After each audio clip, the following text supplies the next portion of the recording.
So if you're not using a repricer on your Amazon store, you're missing out on sales. Simple as that. And even if you are using a repricer, the majority of sellers either have it set up wrong, or they don't understand what's going on in the background, or that they're using a tool that isn't even showing them why prices are moving in the first place. Which is why in today's video, I'm going to be showing you exactly how to set a repricer and how to configure it the right way, so you can protect your margins and stop yourself getting in a race to the bottom.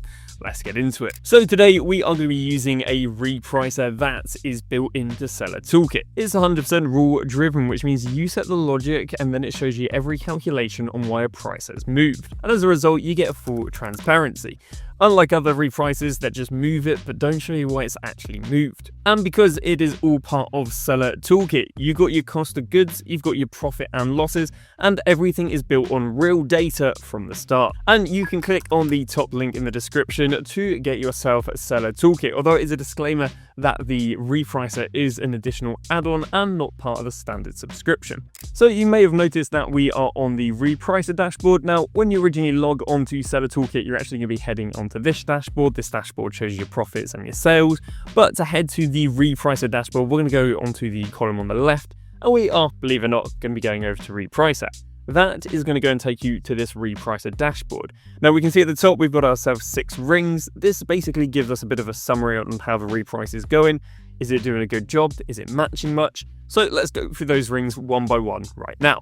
So the first ring is giving us 911, 100%. This basically means that we've got 911 products on the repricer and that they are all active. And right here, we've got a number, obviously very close to the what is active, and that is repricing. This means that we have 4 products that are active, but they're not actively repricing. The next circle we move on to is 41 at minimum. So you probably don't want to have too many, or this being too high of a number. At minimum basically means you're going to go and set a rule in your repricer. For example, let's say it's a minimum of 20% return on investment. Now, ideally, we want to get higher than 20% minimum return on investment, but minimum would mean that 4.5% of the products that are being repriced are at the minimum of what we want them at. And then we've got at maximum. Now, the maximum is normally going to be a lot lower than the minimum, and that's because a lot of people actually don't end up setting maximums, because I guess in theory they want to be trying to abstract as much money as possible from their products, which is why the incentive of setting maximum is a lot lower. We now move on to the 2 very, very relevant ones, and this kind of shows how well is your repricer doing. So it's lovely to see that it's at 78%. And that is by box win. That basically means if someone went to the product that you're selling on Amazon, are you going to be the first one that appears? And well, a 78% buy box win means 78% of the products that are being on this repricer, well, they're going to be the top product, and as a result have a much higher chance of selling than if they weren't the top product on the page. And that kind of moves on to matching the buy box. So to have matching the buy box slash buy box win being, around about 90% is really, really good. Matching the buy box means that we're not quite the top product on the Amazon page, but we've got the same price as the top product. So for example, if the top one on there was £10, we've also got ours listed for £10, but of course not everyone who has it listed for £10 can be the top product, but eventually what will happen is we will get the rotation of the buy box. And below that we've got the price change history. Now, we're talking about this a little bit earlier about how this is really, really good for transparency. Basically this is showing us every single time the repricer is changing the price, what rule is it following, and so on. So right here we've got the date that the date and time that it's repriced. This is really useful if you haven't checked your repricer for a little while. Did it reprice a few days ago, and as a result, how are sales doing? Or has it only just repriced, and as a result maybe we don't expect that really to be too much of an immediate sales. It shows us the rule they're following. You can go and set multiple rules for different sort of products, potentially due to the demand and the supply. So this is just following the default rule, but we can see right here that we've got the repricer changing the prices because it's followed a rule called copy of match lowest prime or lowest MF plus 13%. So you can see, what sort of rules is it following to make said changes. There we know the market. If you're selling in multiple markets, then that can be useful. Then we've got the title 8 in the SKU. Obviously, it's going to be very useful to know which product is it repricing. And then we move on to, we've got stats right here saying what is the buy box. We've got what is the lowest non-prime. We've got what is the lowest prime. We've got what is the lowest prime available now. So for example, we've got the lowest prime. That might be prime, but it's not available for 3 days. Maybe the units are transferring in, but we've got prime available now. This is going to be stuff that's going to be in Amazon's warehouse. The relevance of why would you want to know the difference here? Well, if it's available now, you normally have a much higher chance of winning the buy box than if it's available in a few days. So yeah, it's just the good to keep on top of the competitors. You've got the old price, you've got the new price, you've got it just telling you the change, which is nice for convenience. Then it's also telling you the fees, what you have as your cost of goods, and of course at the end there, the profit. So just going back to really nice and transparent, you can really understand why stuff going up, why stuff going down, and yeah, keeps a nice feed. So that is talking about the dashboard, but let's talk about the actual Repricer itself, and yeah, let's go through it. So right now we're on the dashboard, but if we go down a few, we are going to see Repricer filters. Now this is very useful, especially once you've set up some of your Repricer filters, because it will allow you to kind of see really quickly, how is it performing. So we're going to go through the columns at the top. We're going to start here with repricing. This is basically going to be all the products that you've already added a filter onto and which the Repricer is actively repricing. This is really useful if you've got a large catalog, because if you, let's say, haven't maybe got round to repricing all your items or SKUs, rather than going through it, you can literally just click on not repricing, and this will give you an idea for the ones that you still maybe need to add a rule to if you wish. Now we'll move on to at minimum. We talked a little bit about this at the beginning. At minimum basically means that they are the bottom or the lowest that they're willing to go to. And as you can see quite nicely, we don't have anything popping up right there. Not at minimum. Again, I guess if you've got loads of products at minimum, it might be nice to identify which ones aren't at minimum. At maximum, not a maximum. We talked about this again briefly at the beginning. You're probably not going to have too much at your maximum because it's quite rare to set maximum prices. Now move on to buy box win. Again, these are going to be the ones when people go onto Amazon and they look for that product, which, what products are popping up right here. And again, if your buy box if your Repricer is doing a good job, hopefully you'll have plenty of products between the buy box win and the matching buy box. So of course, if you're interested in seeing, okay, maybe my sales have dropped a little bit on certain products, maybe you then want to go through your not buy box wins. Maybe you want to see if there's some different rules you can set. Now move on to matching buy box. Again, if you're not getting buy box win, but you get matching buy box, it's a nice sort of like secondary sort of thing to have. And it basically means eventually you should be winning the buy box. So unless you want to be very aggressive and make sure you are winning the buy box, it's also not bad for products to be right here. And if it's not popping under the filter of not buy box win and not matching the buy box, well then that might be something you'll look into the rule, especially if you've got a lot of quantity to go and shift. Next filters moving on to is only seller. This would basically mean that you are the only seller selling either FBA or FBM. So really useful to understand, because of course if there's lots of sellers, well then you've got competition and they might drive your prices down.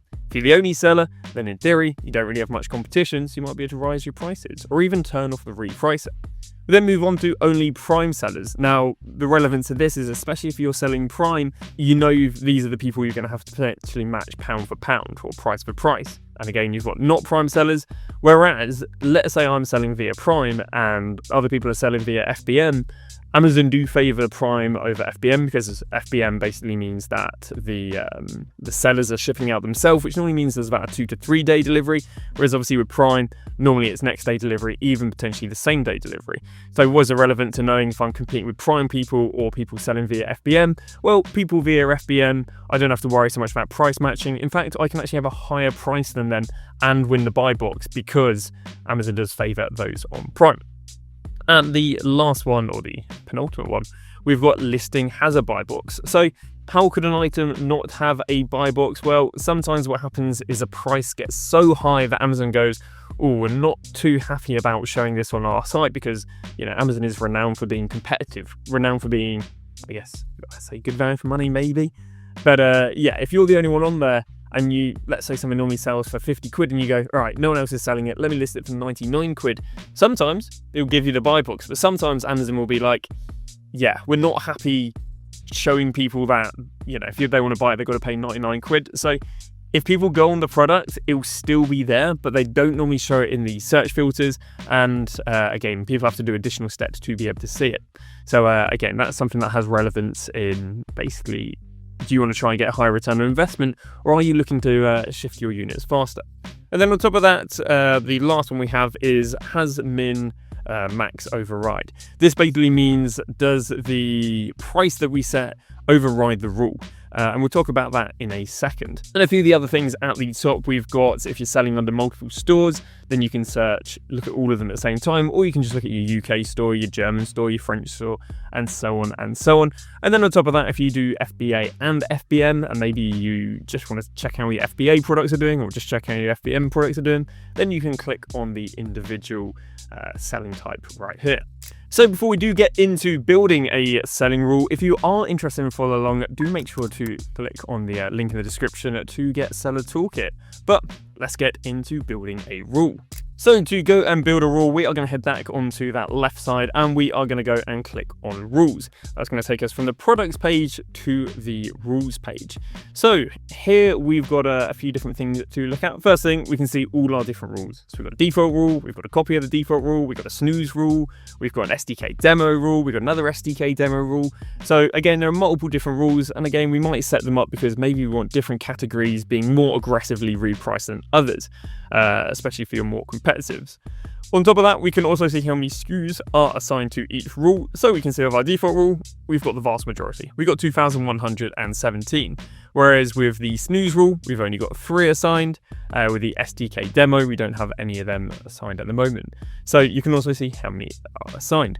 On top of that, you can see if it's active and in use. So we can see right here that these are active. Whereas if we go down here, we can see active, but not in use. On top of that, you can also see the snooze. So snoozing basically means when the repricer is not active. Again, for a lot of newer people or people who haven't used repricers in the past, especially if you're trying new things, you might not want the repricer running overnight, because if you want to try and react to something, maybe again you weren't quite sure about a rule, then you can set a snooze so overnight it's not running, so you can have that sort of peace of mind. So let's talk about how to go and add a new rule. Now, of course, if you already have rules here, you can go and edit them and change them how you wish, but we're going to be, presuming you start from scratch.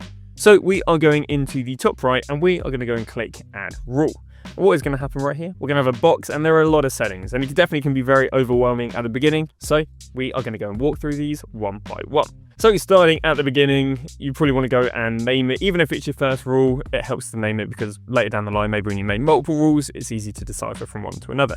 So we're going to go SDK demo 2. There we go. Now, if this is our first rule, or maybe the rules we've made in the past we're not too happy about, we can go and make this our default rule. So of course, if we add a product to the repricer, it will go and follow this rule. If not, we can not set as our default rule, and we can just make sure it is an active rule. We then move to the price match guard. Now, these are a set of conditions to make sure that the repricer doesn't match a certain type of offer. And then we have the 3 different sort of offers right here. So if you don't want it matching FBM, you can go and set that. If you don't want it matching Prime that isn't readily available, you can also go and set that right here. We'll start off here with Prime. So at the moment, it's not matching. Now, you need one of these to be matching or doing something, because otherwise the repricer has nothing to go off of. So for example, right here, we'll go and set that the Prime is going to go and match the price. But if we didn't want it to go and match the price, and actually we wanted it to go and undercut a little bit, well, then what we can do is we can go and set the price below a fixed percentage. We can set the price below a fixed amount. But with the non-prime and the prime but not next day delivery, what you can actually do is you can kind of almost do the reverse of the repricer for the prime. So rather than undercutting, what you can do is you can price above it, because you know that with selling on prime, you can normally get away with selling for a little bit more than FBM. So basically, rather than using a repricer to drop the price, you're using a repricer to actually stay a bit above and get more profit. We're now moving on to the minimums and maximums. These are really, really important for your repricer, because it basically is going to make sure that even though it's going to automatically undercut, it's not going to automatically undercut to a certain price. So for example, if I wanted to, yes, I want to undercut, but I still want to be making at least £5 per unit, what I can do right here is I can go and put minimum profit to £5. But maybe I don't want to operate on a certain pounds. Maybe I'm selling expensive items and cheap items, and as a result, using £5 doesn't really help, because £5 as a proportion of a cheap item great. £5 is a proportion of a 100, 200 quid item. It's not going to be great. So then what we might want to go and do is we might then want to go and put in minimum return on investment. We'll go and put that to something like 20%. So then that means that obviously maybe not so favourable for the lower items, but at least for the more expensive items, rather than being £5 minimum profit, it might end up being about 10 to 15, maybe even more. Or alternatively, you can go and set a minimum margin, and again, a little bit like ROI. Or what you can do is you can have multiple rules and then get it to kind of calculate the lowest out of these or the highest out of these. And then moving on to maximums, again, maximums are normally touched a little bit less because of course people will just kind of like the idea of trying to be able to abstract as much money as possible from their stock. And actually a feature I think is a lot more relevant than the maximums is the suppressed buy boxes. But again, for some reason, if you did want to go and set a maximum return on investment or a maximum profit, maybe you didn't want the price getting too high because you're a little bit worried about maybe there'll be less demand for it and you'll sell for a little bit lower, the maximums can be right there. But now move on to automations. Now automations are normally when you've set up multiple rules, so for your first rule probably not going to be too relevant, but let's say I've got a rule at the moment that's taking quite low profit. Well, what I can do is I can go and set it if stock drops to a certain unit, then it might go and change the rule. This basically means that if I've got one rule to shift stock really fast but on a low return investment, but maybe let's say I get down to about 5-10 stock, I actually wanted to shift to a repricer that's not going to be as aggressive because the last few units, at least maybe when you have a transition from restocking, then maybe you want to try and get a little bit more for those last units. So automation's being very useful, especially if you're depleting in stock. We then move on to exclude sellers. Now this may seem that you're trying to basically put out a bit of a hit list for certain sellers, but actually this is really useful to go and use when it comes to Amazon.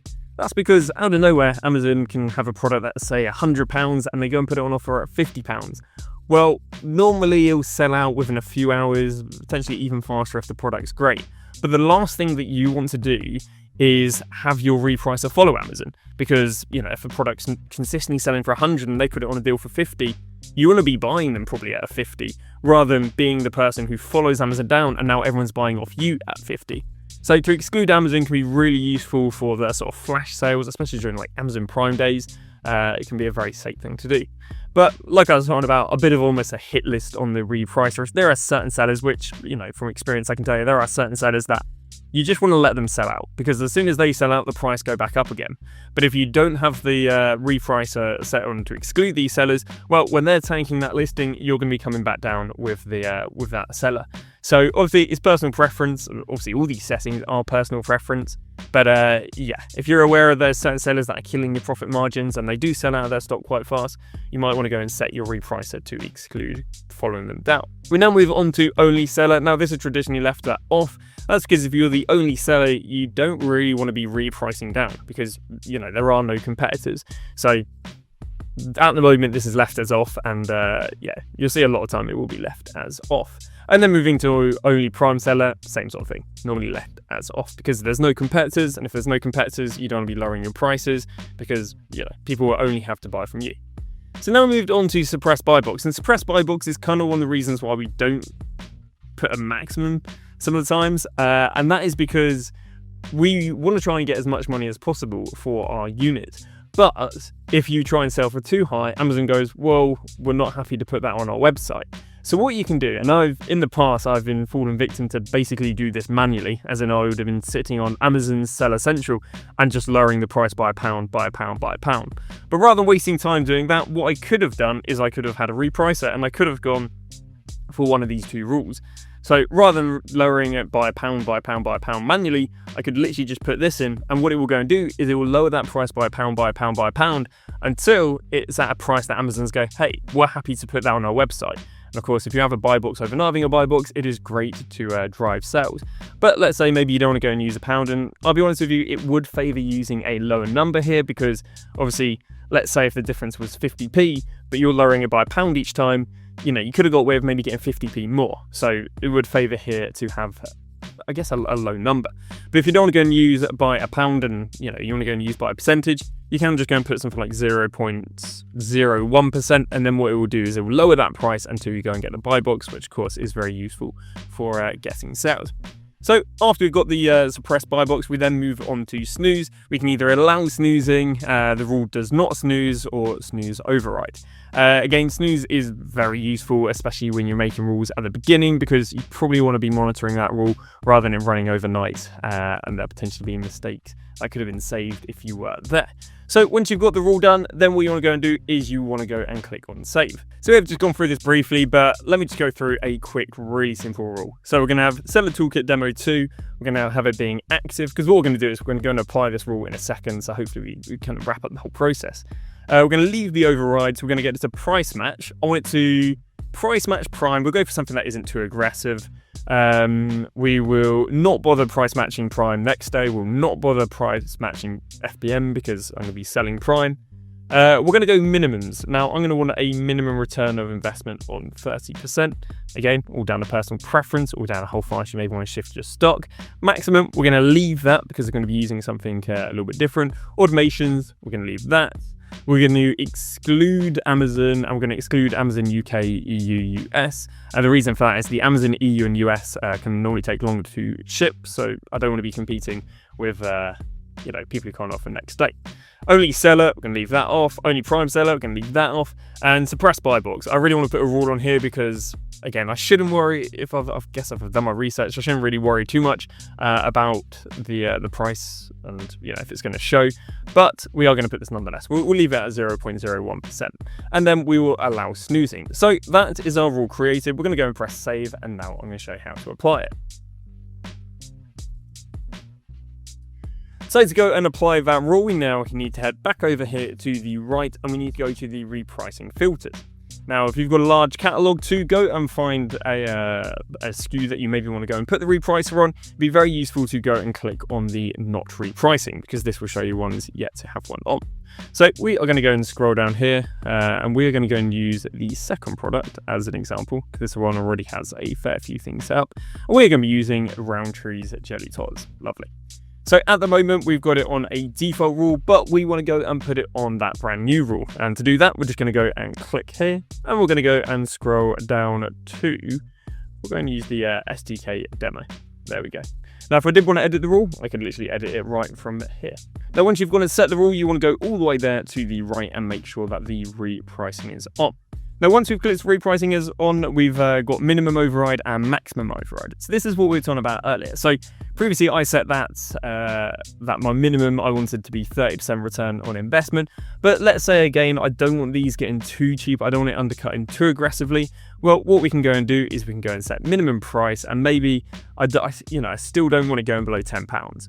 And what this would do is it means if it was going to go below £10, because maybe that was lower than the rule that we set, it won't. And the minimum price will then go and override the rule that we set. This is really good, again, if you're quite new to it, because then you don't have to worry about the rules undercutting stuff too much, because well, actually I've gone to set a minimum, and now it won't go below a price that maybe I'm not too worried about.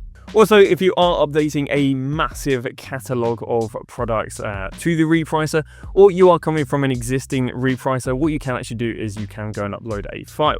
Now you can download the file on the SellerToolKit app, or you can go and use a PPP or Repricer Express document to go and upload all your SKUs if you've gone and used a repricer, but it is from a different third-party company. And there we go. Hopefully you have managed to go and set your repricer up. You've got yourself a repricer rule. So let's have a little look at how we can see what the progress is like. So here you can see how many are active. Here you can see how many are repricing, but some of the stuff we're a little bit more interested is at the minimum. Obviously, if this number is very high, it either means that your competitors are also potentially running reprices and they've really lowered the margins or dropped the price a lot. So you can either go and look at those products one by one, or maybe it is time to have a little look at the rules. Maybe you've gone and set your minimums too high, but obviously it is all down for personal preference.